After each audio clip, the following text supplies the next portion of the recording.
All right, welcome back. I'm Gary Parr, and that's Nicola Parkman. Hands Hello. across the sea, Pampers. Yes, yes, and we are here with Esther Benson, Yes, we are. 1739, and we have a special treat this time in that we get to have the original That's right, the original sample and the model. and the reproduction. So Yes. back up a little bit so we can see them side by each. And then I always like people to be able to see the whole thing. Now this is the original. It In is. amazing shape. That is such an old sampler, 1739. Yes. It's so beautiful. In just terrific shape. So you see that. And then we go over to the model. Who is our model stitcher?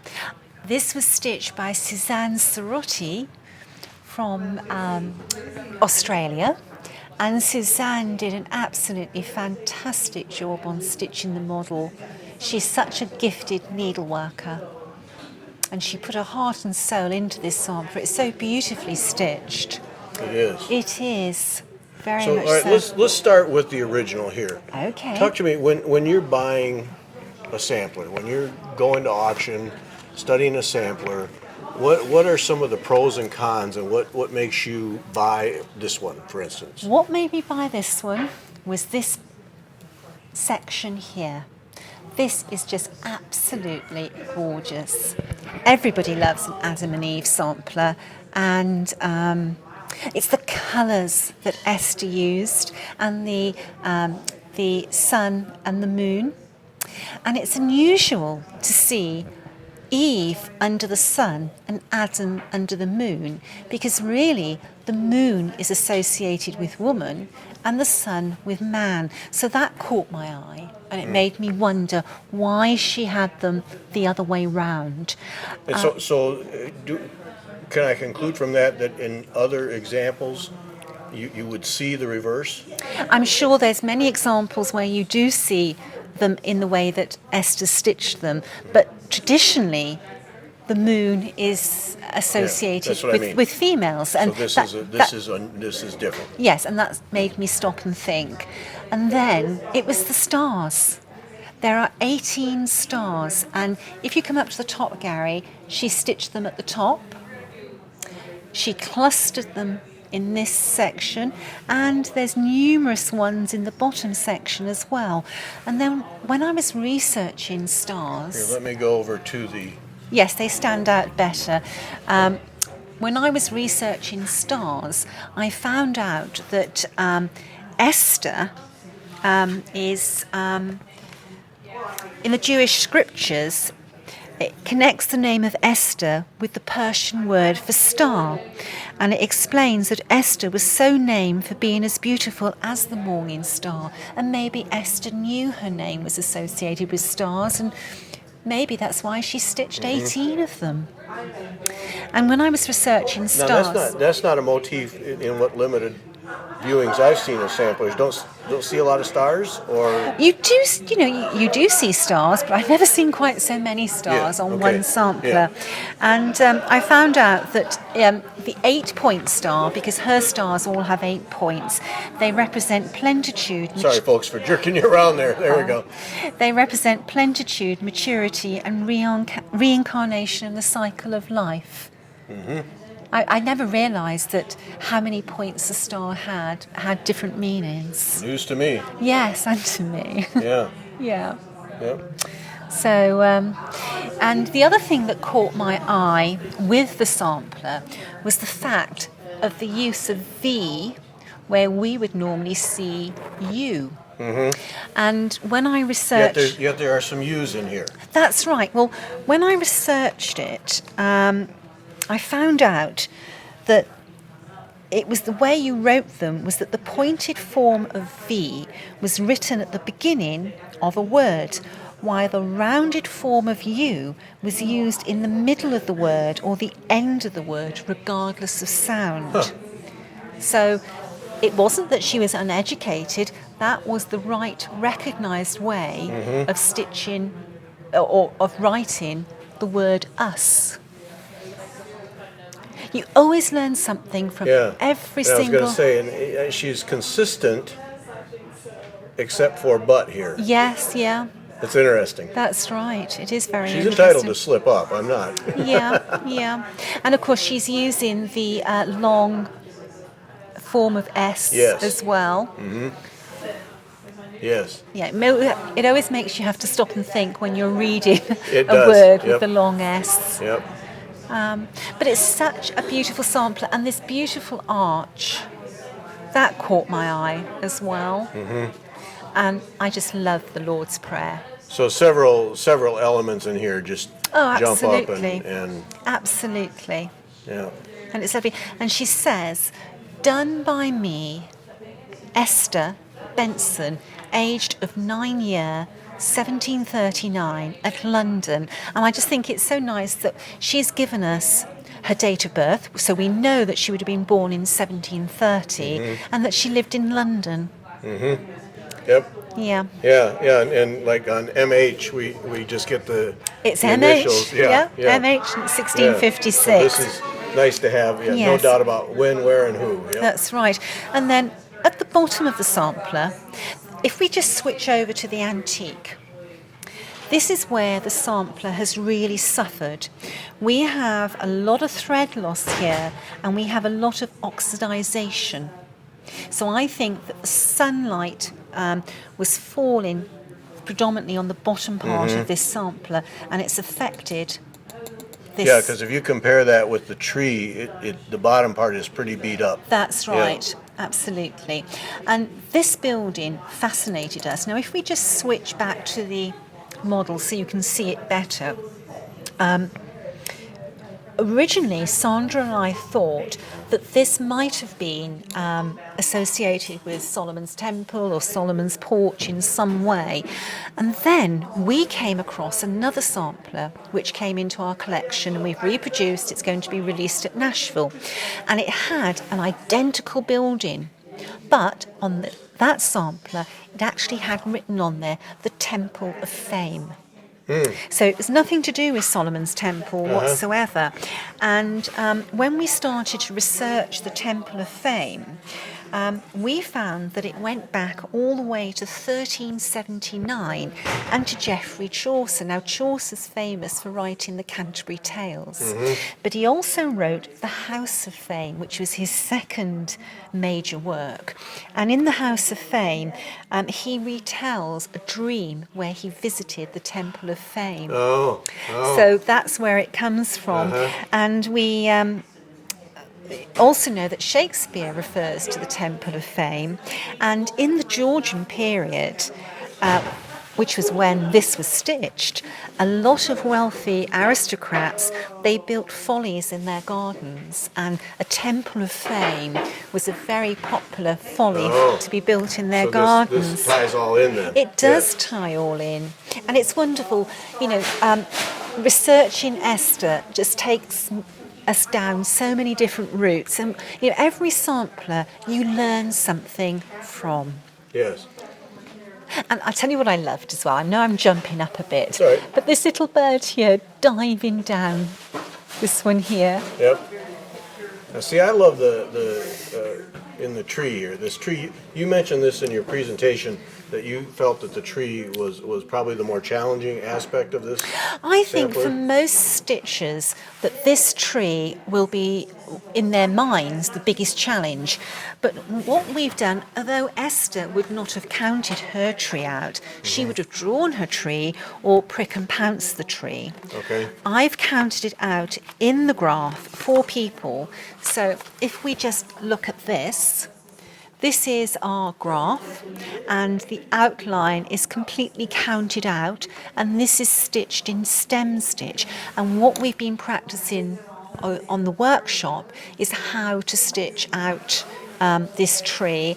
And as we've seen, the ladies have been very, very successful today in the workshop, and I think that most of the ladies have gone away very confident and eager to start this sampler. And for people not in the workshop, another example of having a doodle cloth of some kind Absolutely. and doing some practice. Yes, but for people who are unable to make the workshop, in a few weeks' time, the workshop will be available online through okay. Sassy Jacks. Okay. So even though they couldn't attend in person, they can still experience the workshop in the form of a series of videos and a downloadable workshop booklet. Okay. Now, contour lines helpful in doing this tree? Absolutely. When you think about a tree, if you were drawing this tree, you wouldn't colour it in by just drawing straight lines because you're not getting any movement. Right. So stitch the outline, and then I would stitch a contour or a guideline this way and that way. Mm-hmm. And then I would start moving through the sections with lines, filling it in, and at the end you would have created the movement of the tree. The last thing you want is to have a straight line there, because that needs to come out and branch. It needs to flow. Mm-hmm. And when you're stitching things, it's very important to think about the shape of the object that you're stitching. When you're stitching an apple, you wouldn't do vertical stem stitch up and down. Right. You're going to do a spiral stem stitch to create the impression of a circle, of a curved surface, and you're going to do the same when you're stitching the tree. Now let's go over to the model and see the end result of what Suzanne created. And you can see movement and dimension here just as a result of that same effort. And then I do love the apples. They're lovely, aren't they? But then the leaves also really have a nice touch to them. They do. Yeah. They do. And they're very much not as, Back here to the original. To the original. Yeah. And I love the fact that Eve's got this lovely long hair. Yeah, Eve, here, clearer over here, yeah. Eve's got it all the way down. All right. Adam more conventional in his hairstyle. That's right. And I don't know why she decided to backstitch an outline around this little bird. Yeah. Whenever I get But let's go back over. See? That had to have been a challenge to pick that out. Oh my, look at that right there. Oh, this fabric is so fine. It was so hard to see the holes, to count the threads. Now, you have this on very high magnification, and I had to get my strongest magnifier out to see this. But you know, when I look at an antique sampler, why? I'm always asking myself, why did they do this? Why did they do that? It always, the more you find out, the more questions come to mind. Yeah, sure. And then all of the lettering here, eyelet. And we've had great fun over the last couple of days with our eyelet stitches, and we've created some really lovely effects of them. These are just gorgeous. Yes. Yeah, let me see Really how close I lovely. can get to Yeah. that. Yeah, there we go. Yeah. I had to go to the back of the original sampler to pull a lot of the colours through on this. Oh, one of the other questions, why, Gary? Why did Esther stitch the body of this angel in this colour? Because this colour appears nowhere else in the sampler. Just that one Just spot? that one No spot. kidding. Yeah. Because yeah, let's look at the other angels up here. On none of them. That colour appears nowhere else in the sampler. So when Kim is kitting up Esther, what she's done, rather than charge people for a full skein, she's just put enough in for that. Just the one. Just that one. Oh my. Yeah. So if I just recap about Esther, the stitches that are used in the sampler are cross stitch, tent stitch, and what I'm going to call Esther's version of the fishbone stitch. It's not quite a fishbone stitch as we know it, and it appears here, but it was like the closest description we could find. But it creates such a beautiful effect. Satin stitch, stem stitch, double running stitch, Algerian eyelets, and it's been a really fun workshop this weekend, going through all those stitches, and it was just so lovely to see everybody going away feeling confident Yes. and raring to go on this beautiful, beautiful sampler. Yeah, and the workshop where you had just the little simple design that encompasses all of the stitches. A simple little thing people can do and get familiar with the stitches. Yes. Absolutely. It's a doodle cloth, and it also turns out to be a visual record of the stitches to act as an aid memoir when they're stitching it. So I think that this is going to be great fun. And I was so pleased when Kimberly approached me about reproducing this specifically for her. You know, she commissioned me to reproduce this. Yep. And if people want the charts, they're available from Kim. Not even I am selling these charts. This was specifically for Sassy Jacks.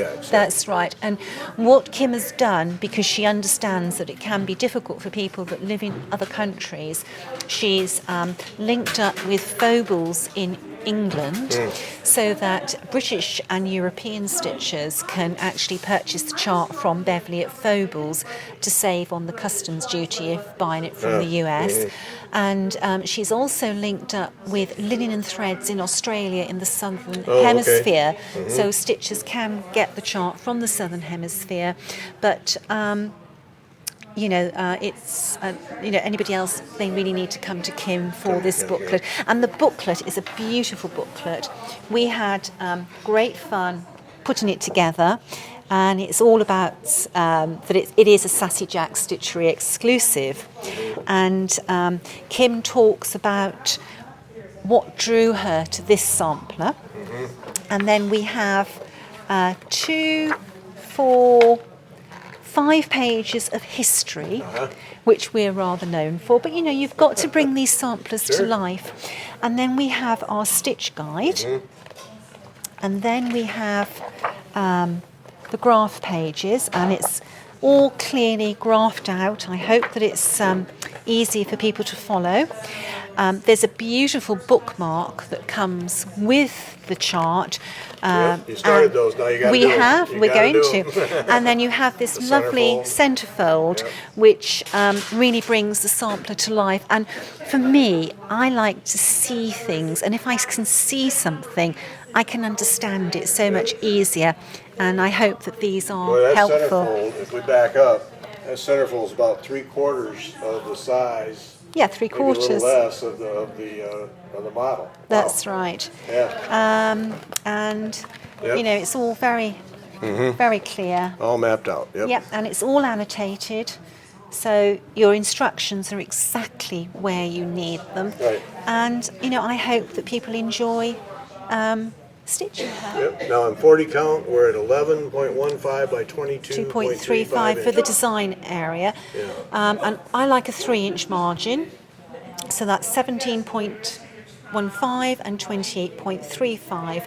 And I'm not specifying a make or a brand of linen, but the nearest colour to the original is DMC shades 612 and 3782, and Kim has some really beautiful lakeside linen here for Esther, and it's a special cut so that stitchers are only buying linen the size they need. Right.